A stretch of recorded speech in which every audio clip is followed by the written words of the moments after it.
Hello people, so welcome to my review of Super Dragon Ball Heroes Episode 40, Episode 19 in the Big Bang Mission title, and the last episode of not only 2021, but also the Big Bang Mission title. Big Bang Mission sequence is officially over, and we got the Ultra God mission coming in 2022. But let's get into this episode, which in terms of substance is pretty simplistic, honestly. The two Gokus, the Time Patrol Goku and Capsule Corp Goku, powered up by the Supreme Kai of Time, going up against Kid Fu.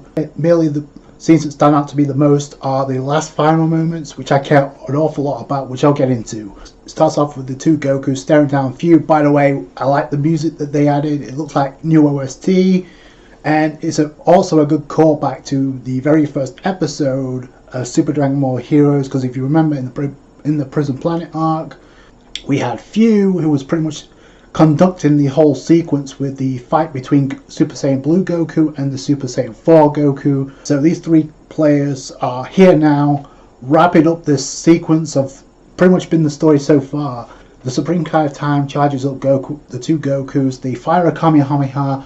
Fu tries to put up some mirrors in defense to block that. It kind of reminds me of Hashirama from Naruto with the Rashomon gates. So that was pretty cool. It didn't work because it blasted through all those mirrors. It almost destroyed Fu, but he withstood that, so shout out to that. And the one thing I will say, despite I don't like Fu's character, it really does, it adds nothing to the table, but I will say he does have some cool techniques as displayed in this episode. So after that, he survives. He gets a power up by absorbing the Universal Tree, which is still in play. It gets even stronger, but at the same time he also creates these giant ass aura wings, and he just swings one right at the Supreme Kai of Time. Super Saiyan 4 Goku comes in and blocks it and takes the hit himself. So it's kind of weak, but then again I guess it's kind of strong in that regard. So it gives Super Saiyan 4 Goku a reason to be KO'd until the end. Fu tries that again, but Goku uses instant teleportation, sneak up behind him and grab one of the aura wings and just tear it apart so he couldn't absorb any more energy from that tree. The blowback effect causes damage to Goku, but he's able to absorb the energy. First off, he uses this to go Super Saiyan Blue Evolution. I guess Goku got a new mode because of the aura. Well, very similar to Vegeta, although there was different circumstances. But yeah, Goku goes Super Saiyan Blue Evolution, so a lot of people have been making mods on Xenoverse 2, so I'm sure they'll be happy about that. But what I care about is the substance and the story and the characters, so as long as it makes sense in that regard, I'm okay with it. I guess it did make sense in some regard, because he did absorb the energy to make himself stronger. He actually transferred the energy, making it blue, which is pretty cool. I thought when he had his arms up, he was going to create a Genki Dama and absorb that energy.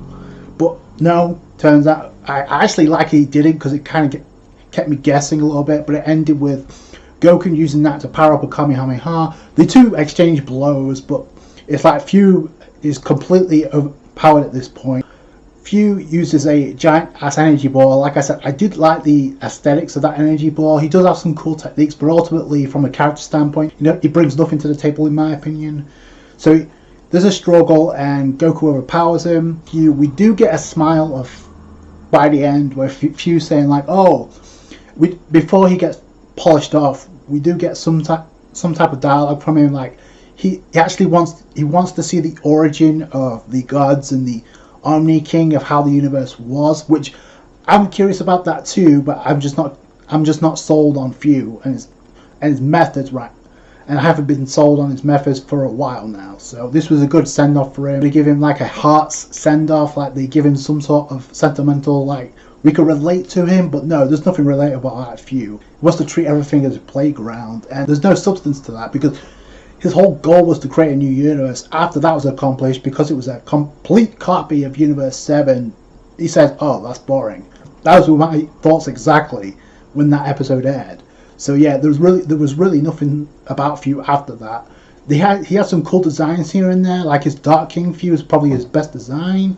But ultimately, yeah, in my opinion, he needed to go, and Goku did that, so nothing else. Goku accomplished that in this episode. Now Fu gets to send off with, oh, I didn't realize this universe could be so intriguing. So that's pretty much a send off of Fu. I hope that's the end for him, although they did bring Hearts back, but the difference between Heart's send-off on Fuse is Hearts was like kind of screwed over by the gods in some regard, and he actually came back as a redeemable character, and he's actually helping out. Case in point, he actually appears after the aftermath of this fight, and we get this 2 Vegeta'S Return as well alongside Tokitoki. By the way, complete disregard for like Gohan, Trunks, and the rest of the crew that's MIA right now. We did get Heart's return as well and join the gang, which is kind of weird considering who else was missing. I guess this is a way of wrapping up the arc so they can move on, which I'm glad about.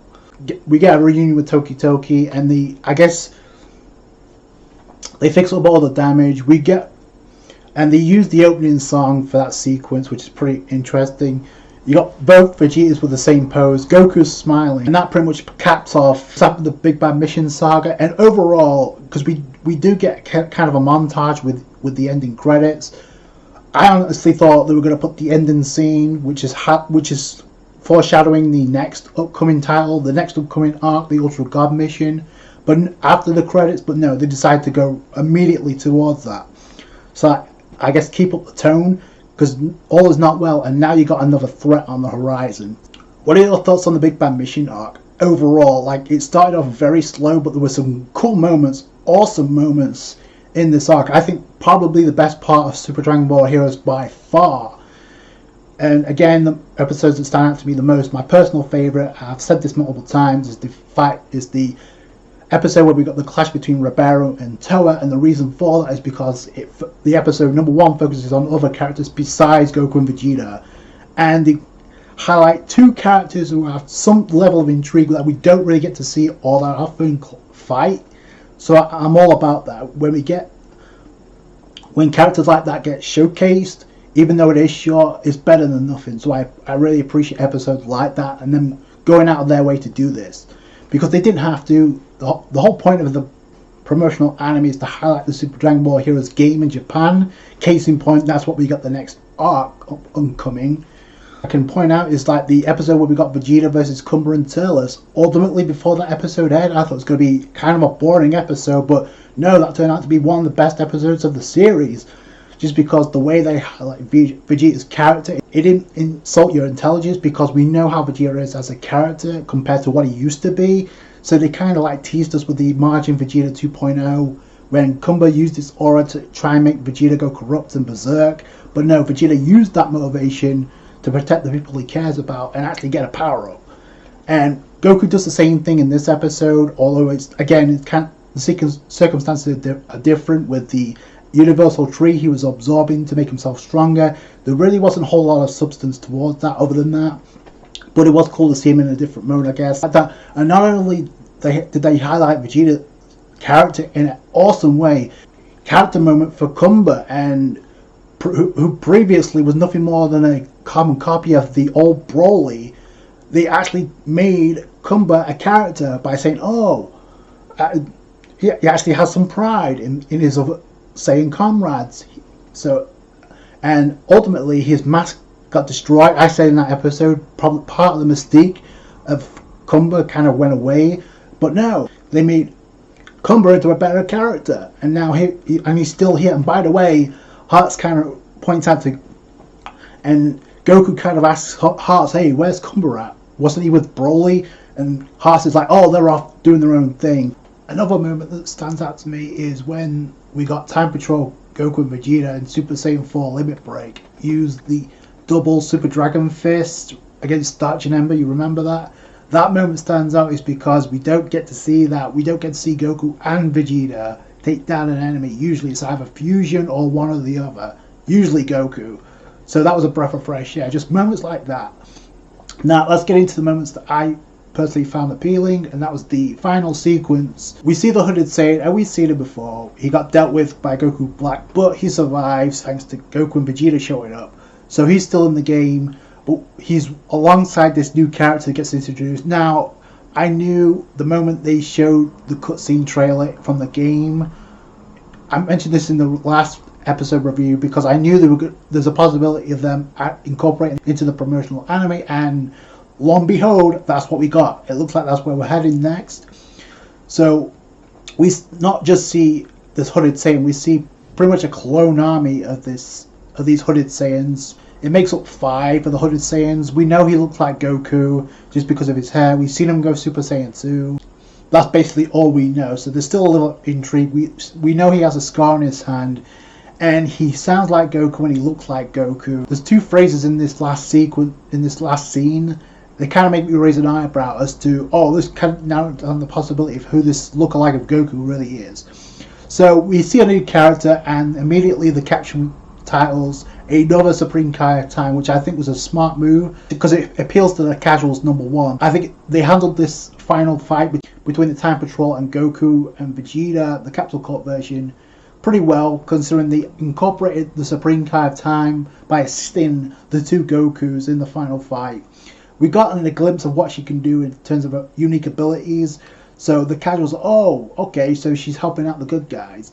So now we have another character who's similar, and even without that caption, I would have been fine with it. But yeah, that was just to appeal to the casuals. Okay, make sure you pay attention to this new character who has some type of connection with the Supreme Kai of Time, Klonoa. There's another one out there. We don't know how strong she is. I'm hoping she could be just as stronger, just to add more tension. Just have some intrigue, and immediately this grabbed my attention. Now, even without the caption, I could have predicted she had a connection just because with the outfit that she was wearing. It's just a different colour, right? And I'm not gonna lie, the moment I saw the colour of her hair in the gameplay trailer, I kind of thought it was Lagos, the underling of Hearts, but no, it just turns out it's another Supreme Kai of Time. We don't know her name right now. I'm assuming just because of the connection she must have some type of connection with Klonoa, the Supreme Kai of Time that we know in the Time Patrol. So, and by default, that does not mean she should technically have a connection with Demigra, considering Klonoa and Demigra used to have a connection back in the day. I mean, you can kind of follow that from Dragon Ball Xenoverse if you want, but there's also a Dragon Ball Super manga that illustrates that connection. So immediately that grabs my attention. I kind of like, by the way, I like a head accessory. The 2 phrases that stand out as number 1, she's asking the hooded saying, hey, was you able to save your son? And it's like, yeah, so, okay, so who's his son? Who's the son she's talking about? Is it Goku? Is this implying this could be another version of Bardock? And that we've got an army of Bardoks now? Or is this just another version of Goku because Gohan was also incorporated in this arc? Now, granted, not very long, but he did get a moment to shine. That kind of raises the question and narrows it down a little bit, which I like. The last line of the episode is like, oh, now it's finally our time. So, Few's gone, so now it's their time to rise up and cause whatever mischief they're planning on causing. If that is Bardock, a version of Bardock, he could go Super Saiyan 3. By the way, there's a visual. It looks like a visual for the new opening. I kind of hoping it looks kind of like fake, in my opinion. I hope it is fake, just to be surprised. But there's a visual of Trunks in Super Saiyan 3 with this old Capsule Corp gear, with his OG gear.